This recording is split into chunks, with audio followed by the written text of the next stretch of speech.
ہجرت مدینہ کے سفر کے دوران جب نبی کریم صلی اللہ علیہ وسلم اور حضرت ابو بکر صدیق رضی اللہ عنہ مکہ سے مدینہ جا رہے تھے تو راستے میں قدید کے مقام پر ایک خیمہ نظر آیا۔ یہ خیمہ ایک نیک خاتون ام معبد کا تھا۔ آپ صلی اللہ علیہ وسلم نے ام معبد سے پوچھا کہ کیا ان کے پاس کھانے کے لیے کچھ ہے؟ ام معبد نے بڑے افسوس سے کہا، اے مسافر، اگر ہمارے پاس کچھ ہوتا تو ہم آپ کی ضرور تواضع کرتے، لیکن قحط کی وجہ سے جانور سوکھ گئے ہیں اور گھر میں کچھ نہیں ہے۔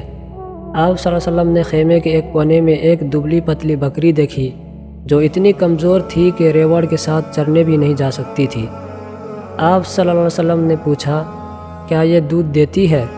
ام معبد نے کہا، یہ تو چلنے کے قابل بھی نہیں، دودھ کہاں سے دے گی؟ آپ صلی اللہ علیہ وسلم نے فرمایا، اگر تم اجازت دو تو میں اس کا دودھ نکال لوں۔ ام معبد نے حیرت سے اجازت دے دی۔ آپ صلی اللہ علیہ وسلم نے اللہ کا نام لیا، یعنی بسم اللہ پڑھی، اور اس بکری کے تھنوں پر اپنا مبارک ہاتھ پھیرا۔ اللہ کے حکم سے وہ مردہ سی بکری دیکھتے ہی دیکھتے تر و تازہ ہو گئی اور اس کے تھن دودھ سے بھر گئے۔ آپ صلی اللہ علیہ وسلم نے ایک بڑا برتن منگوایا اور اس میں اتنا دودھ نکالا کہ اس پر جھاگ آ گئی۔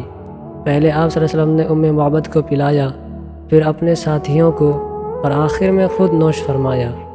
روانہ ہونے سے پہلے آپ صلی اللہ علیہ وسلم نے دوبارہ برتن بھر کر ام معبد کو دے دیا تاکہ ان کے گھر والوں کے کام آئے۔ جب ام معبد کے شوہر گھر آئے اور دودھ دیکھا تو حیران رہ گئے۔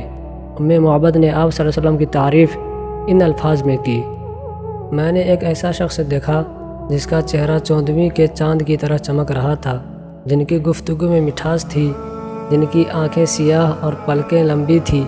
وہ نہ بہت خاموش تھے اور نہ فضول گو۔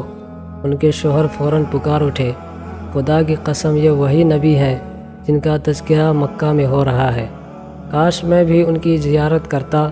اس معجزے کی برکت سے وہ پورا خاندان مسلمان ہو گیا۔